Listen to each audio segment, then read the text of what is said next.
Il y a 40 ans en France, interrompre une grossesse était considéré comme un crime. Il aura fallu le combat, l'âpre bataille de Simone Veil devant l'Assemblée nationale pour légaliser l'avortement et sauver ainsi la vie de milliers de femmes. Dans d'autres pays aujourd'hui, l'avortement est toujours interdit, sous peine de prison. C'est le cas au Maroc. Et pourtant, entre 600 et 800 femmes avorteraient chaque jour dans la clandestinité et dans des conditions sanitaires très difficiles. Anouk Burel et Mathieu Birden ont pu tourner aux urgences d'une maternité et rencontrer ces femmes et jeunes filles qui se cachent pour avorter.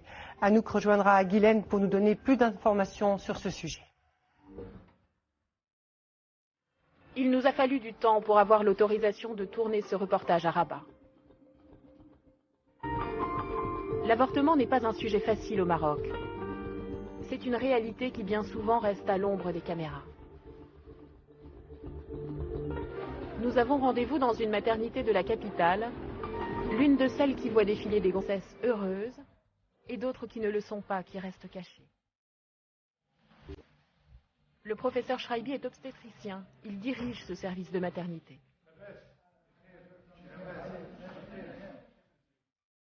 Ce matin, il est inquiet. Une femme est arrivée la veille avec une hémorragie importante. Elle a failli mourir. Il soupçonne que ce ne soit pas un accident, mais qu'elle ait provoqué son avortement. Bonjour, ça va? Tu vas mieux? Ça va. Dis-moi, tu le voulais cet enfant? Non, je ne le voulais pas. Mais je l'ai laissé entre les mains de Dieu. Je n'ai pas avorté. J'ai peur de Dieu. Si je le faisais, j'irais en enfer. On n'avoue jamais. Pourquoi elle n'avoue jamais? Elle n'avoue jamais justement parce qu'elle a peur de se faire dénoncer et quand elles sont dénoncées, elles sont condamnables. Parce qu'une femme qui se fait avorter est condamnable. Comment savoir? Peut-être que cette femme dit la vérité. Dans une chambre à côté, une jeune fille le préoccupe aussi. Elle s'appelle Rita, elle a 18 ans. Elle vient d'accoucher en secret d'un enfant dont elle ne voulait pas. Qu'est-ce qui t'est arrivé? J'avais un copain. Oui. Il m'a promis le mariage. Le mariage? Je suis tombée enceinte. Oui. Et il m'a quittée. Tu as essayé d'avorter? J'ai trouvé personne pour m'aider. Ta mère est au courant? Non, Et ta sœur? personne n'est au courant. Pas de mari, pas d'argent. Elle ne voulait pas de cet enfant. Le professeur interdit aux infirmières de la laisser sortir avec le bébé. On ne sait pas du tout où va partir cet enfant. Qu'est-ce qu'elle va en faire de cet enfant? Il n'y a aucune traçabilité. Et c'est ça qui est dangereux. Quelques heures plus tard, il passe vérifier qu'elle est toujours là. Docteur Chehani, avec la mère célibataire de l'I-18, qu'est-ce qu'ils en ont fait?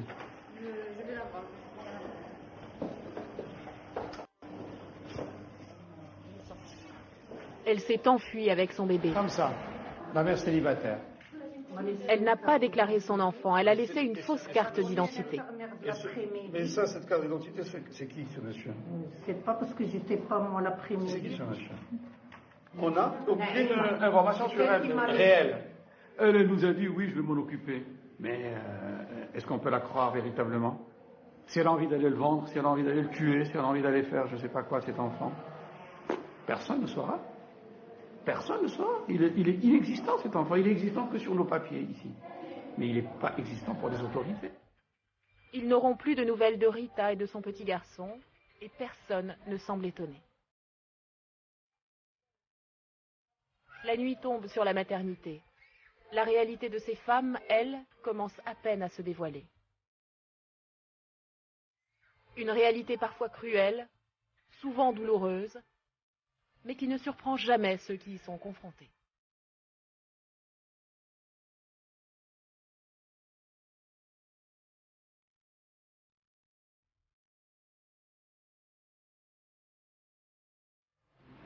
Un enfant est né dans la nuit, mais personne ne s'en réjouit. C'est un tout petit bébé prématuré. Il pèse 900 grammes à peine. Mais là, il va passer. Là, vous me dites, Vous me dites qu'il est stable, il a pas l'air d'être stable du tout, regardez, il est en train de... Il est complètement... Le matin, il était... Non, mais là, regardez, il est en train de mourir, là.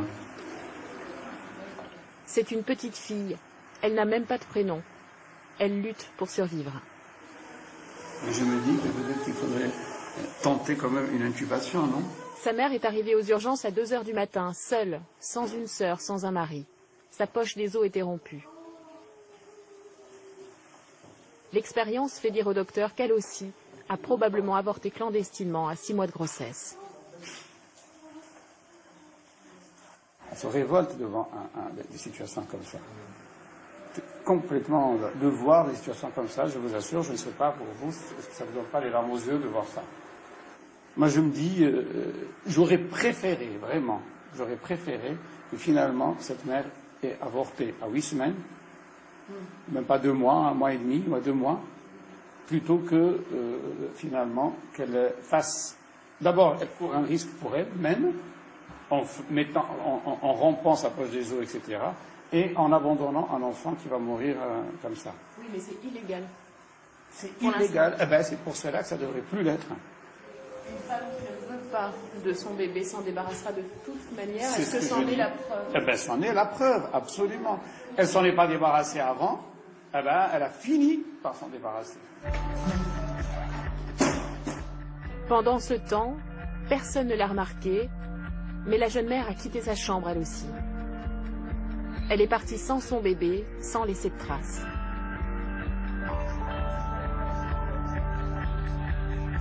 Cette nuit-là, nous l'avons repérée à la sortie de l'hôpital. Et l'histoire se répète.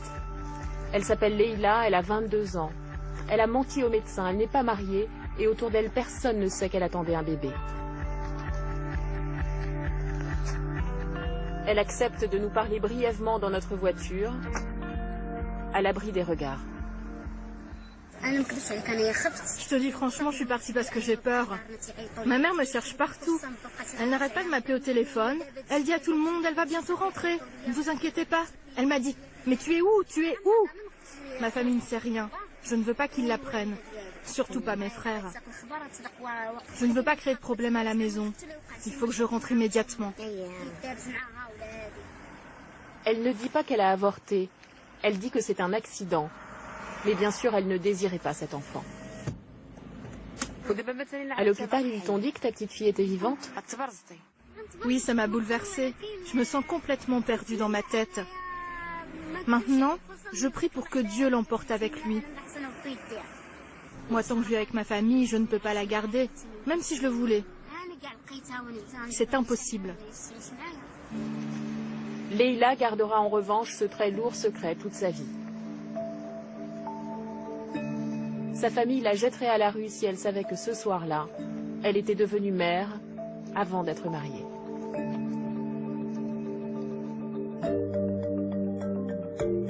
Rabat, capitale du Maroc, capitale des non-dits aussi. Il y aurait 600 à 800 avortements clandestins par jour dans le pays, alors que l'avortement est interdit. Cela fait plus de 250 000 femmes concernées chaque année. Elles encourent toute une peine de prison. Les médecins qui pratiquent l'avortement, eux, risquent jusqu'à 10 ans de réclusion. Pourtant, ce n'est pas très compliqué de trouver un médecin pour avorter. Dans un cabinet médical, je prétends venir me renseigner pour une amie. La secrétaire n'a pas l'air surprise. Elle est enceinte de combien? 7 semaines, même pas. Je peux rien vous dire. Il faut qu'elle vienne faire une échographie et on verra.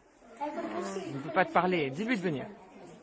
Dans la salle d'attente, une femme a entendu notre conversation. 7 semaines, c'est bon, pas de problème.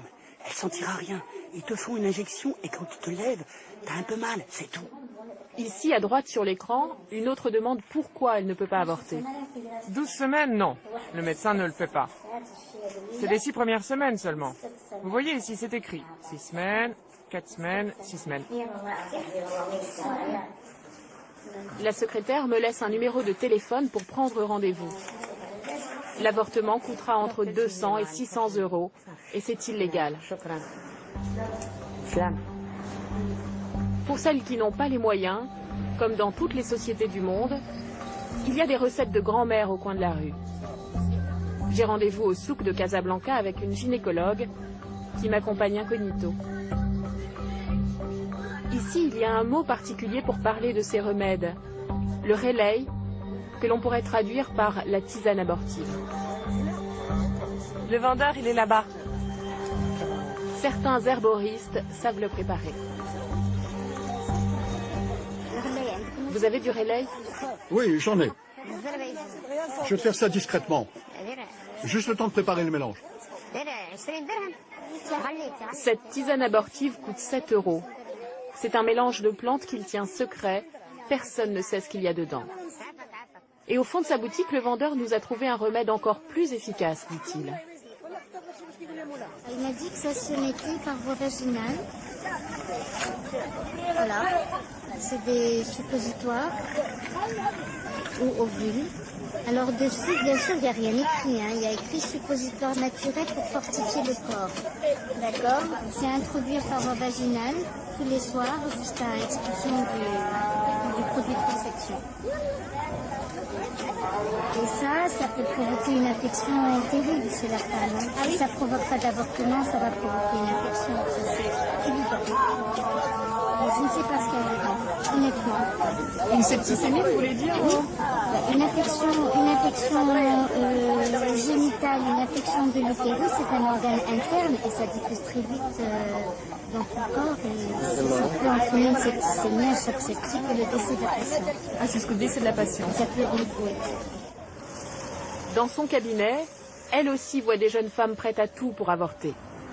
Elle refuse ses demandes, mais une histoire en particulier lui a posé un problème de conscience professionnelle, dit-elle. Le père est venu m'amener sa fille qui n'a pas parlé, qui n'a pas ouvert la bouche. La fille s'était faite violer et s'était retrouvée enceinte et il voulait laver l'honneur de sa famille. Voilà. C'est-à-dire, il m'a dit, il faut qu'elle enlève ça, parce que sinon, je vais la tuer. Et ça vous a posé un problème de conscience? Ça m'a posé un problème de conscience parce que j'ai vu la détresse de ce monsieur qui était... j'ai senti dans son regard, j'ai senti dans sa façon de me parler qu'il était prêt à tuer sa fille. Pourquoi?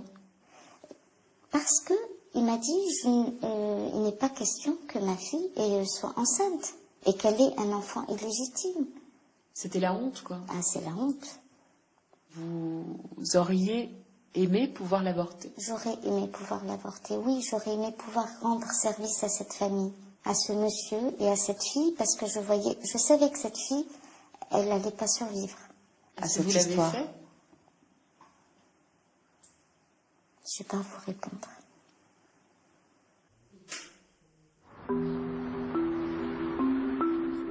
Nombreuses sont celles qui font un long chemin jusqu'aux grandes villes pour tenter d'avorter. Madame Aïcha habite loin de Rabat. Cette fois, elle a fait le voyage pour parler de son avortement clandestin au professeur Schraibi, pour témoigner. Mariée, déjà mère de 3 enfants, elle attendait avec joie le petit dernier lorsqu'elle a appris à 12 semaines de grossesse qu'il avait de très lourdes malformations génétiques. Il avait seulement 2 chances sur 10 de vivre. Les médecins en sont conscients, mais la loi leur interdit d'interrompre cette grossesse. Pourquoi on est aujourd'hui capable de faire des diagnostics à 12 semaines et qu'on ne puisse pas proposer des solutions adéquates? Ce qui m'a choqué, c'est qu'on m'a dit, vous avez telle chose, et telle chose, et telle chose, mais on est désolé, on ne peut rien faire pour vous. Qui peut m'aider? Alors j'ai vraiment frappé à toutes les portes. Et à chaque fois, j'avais les mêmes réponses. Je suis désolé, on ne peut pas vous aider. Vous devez vous débrouiller toute seule. À quoi ça sert si finalement on fait le diagnostic et qu'on ne puisse pas, qu'on ait les mains liées pour aller enlever? Eh bien, elle risque d'aller faire un avortement dans de très mauvaises conditions et nous arriver dans une situation dramatique. Madame Aïcha est une femme discrète, très pieuse.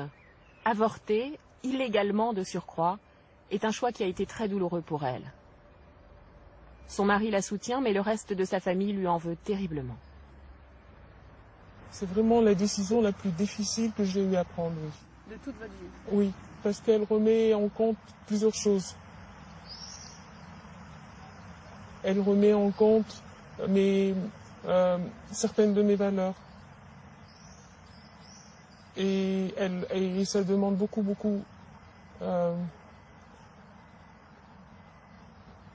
de courage de l'apprendre, oui. Est-ce que vous comprenez pourquoi le Maroc interdit l'avortement? Franchement, au jour d'aujourd'hui, je ne comprends pas pourquoi il l'interdit. Il y a beaucoup trop de souffrance déjà. Pourquoi en rajouter?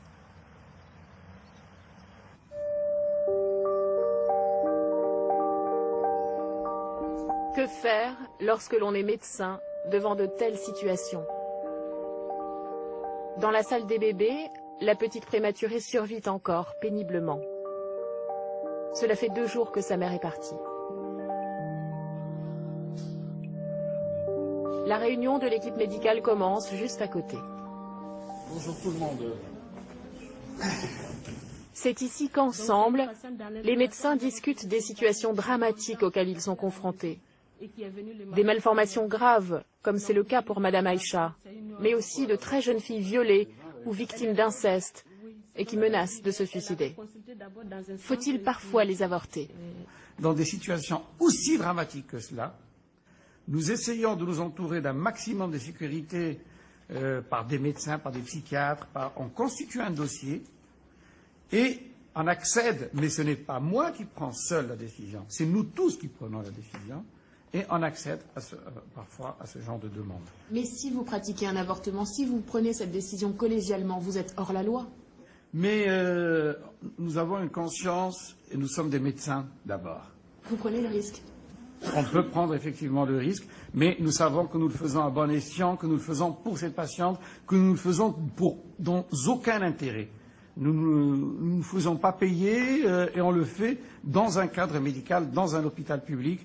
Et on sait qu'on a rendu un service énorme à cette femme et à cette famille et à ce couple qui est en détresse. Cela fait plus de 10 ans que le professeur Schreiber réfléchit à la question de l'avortement. Il rencontre régulièrement les personnalités politiques et religieuses du Maroc.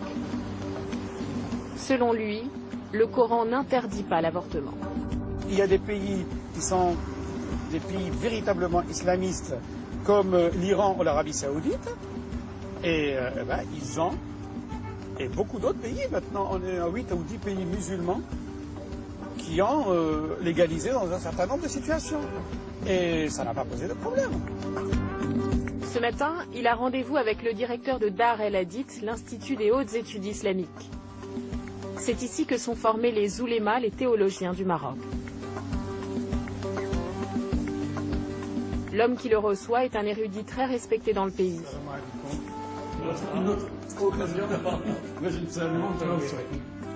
Monsieur Ramlichi est une figure de la pensée islamique.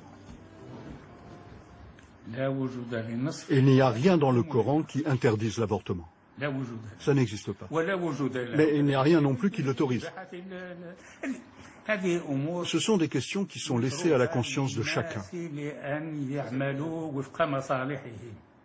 Si par exemple, une jeune fille violée doit vivre une grossesse qui lui cause de graves problèmes psychologiques. Oui, comme dans le cas de l'inceste par exemple. J'ai eu le cas d'une jeune fille de 13 ans qui était enceinte de son père et elle a dû garder l'enfant. C'est pour cela que je pense qu'il faudrait trouver un juste équilibre, examiner au cas par cas. Si l'avortement a lieu dans les tout premiers jours de la grossesse, avant la formation du fœtus, c'est une chose. Mais ça, c'est mon avis personnel. Il ne faut pas prendre ce sujet à la légère.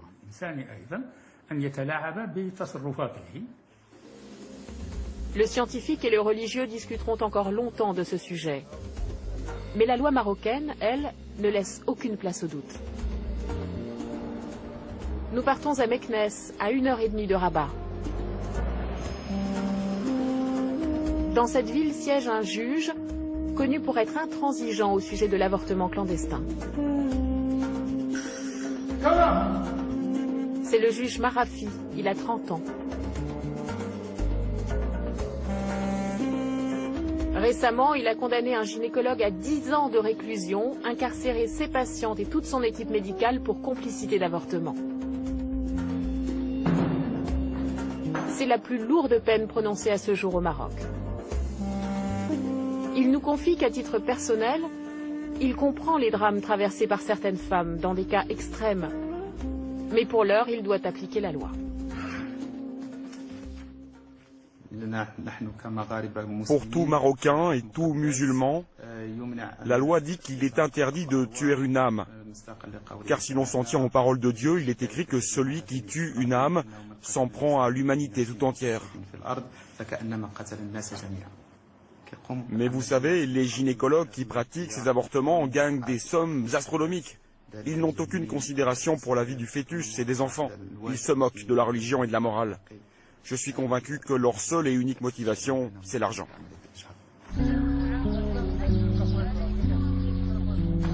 Cette année, 15 médecins et gynécologues ont été condamnés à des peines de prison. Mais si la loi était réellement appliquée, les prisons marocaines seraient pleines de centaines de milliers de femmes et de médecins qui pratiquent l'avortement clandestin.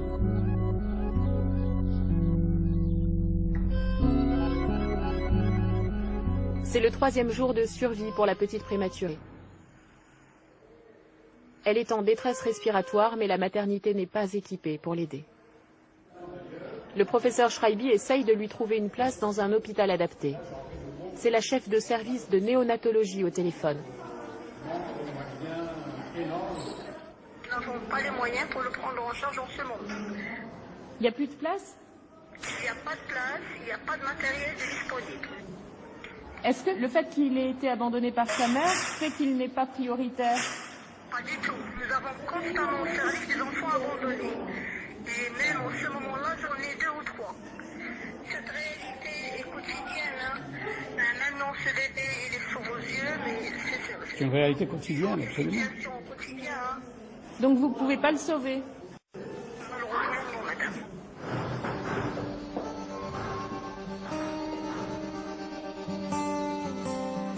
Ils ne sont pas nombreux, les enfants nés hors mariage qui vivent encore avec leur mère.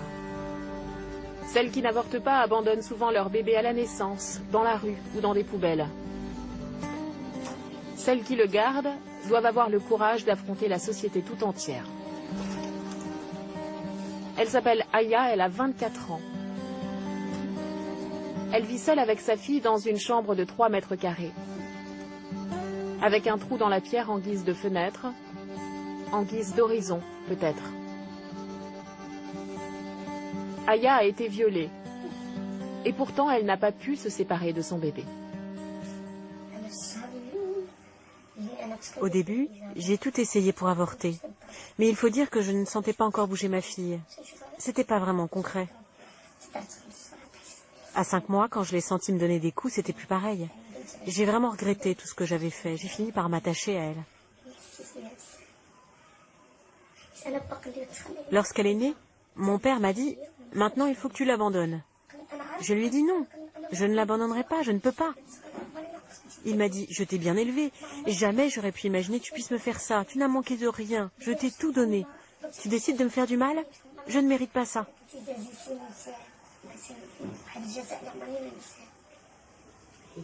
Tu y penses encore? Beaucoup. Je me dis qu'il ne faut plus que je pleure, qu'il ne faut pas que je regrette, que ça ne sert à rien. Je ne peux pas revenir en arrière. Mais c'est très dur à vivre. Je ne peux plus voir ma famille pour les grandes occasions. Je ne peux plus voir mes frères, parce que mon père n'a pas accepté que je garde ma fille. Il ne l'acceptera jamais. C'est une association de mères célibataires qui lui a sauvé la vie. Elle lui a trouvé cette chambre, un petit boulot et une place à la crèche. Sans cela, Aya et sa fille seraient à la rue, tout simplement. C'est le triste dilemme des jeunes filles marocaines, garder son enfant ou garder sa famille. Depuis le début de notre reportage, personne ne nous a parlé de contraception. Pourtant, la pilule existe depuis 40 ans au Maroc et elle est en vente libre dans les pharmacies. Mais aucune des jeunes filles que nous avons rencontrées ne l'utilise. Aucune d'entre elles n'y a même songé, parce qu'il faut rester vierge jusqu'au mariage. D'ailleurs, Aya et ses copines n'ont jamais eu d'éducation sexuelle.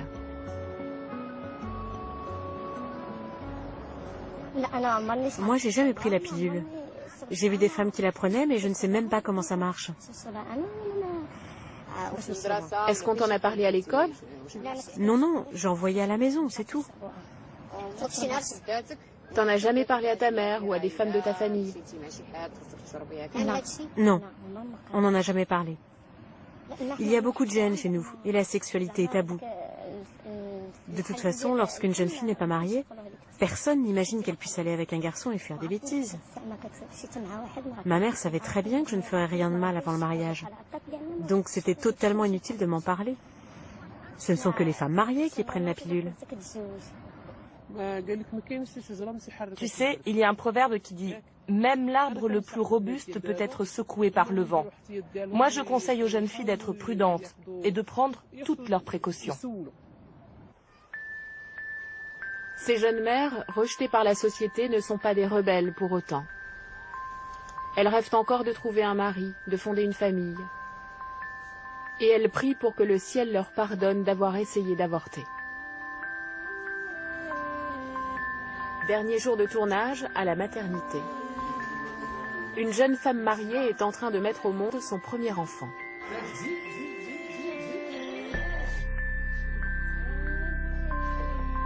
Une petite fille, sous le regard attendri du professeur Schreibi.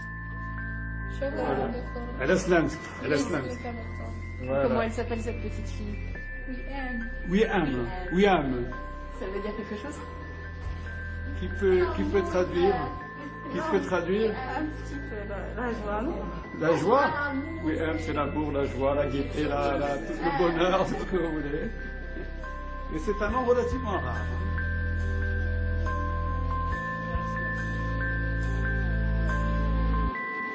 Dans le box d'à côté, la petite prématurée est toujours là et s'accroche à la vie. Une place s'est libérée pour elle dans un service de néonatologie. Une ambulance l'attend. Le temps presse.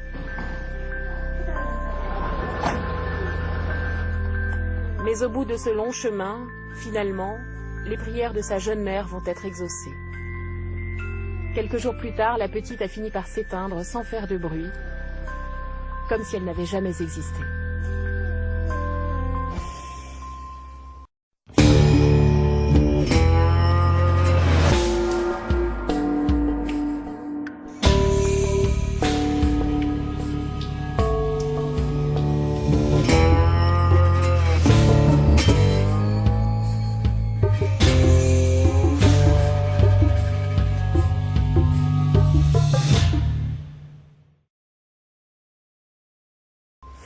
Anouk, vous qui avez réalisé ce reportage et rencontré beaucoup d'acteurs de ce dossier, à la fois des juges, des médecins, des politiques,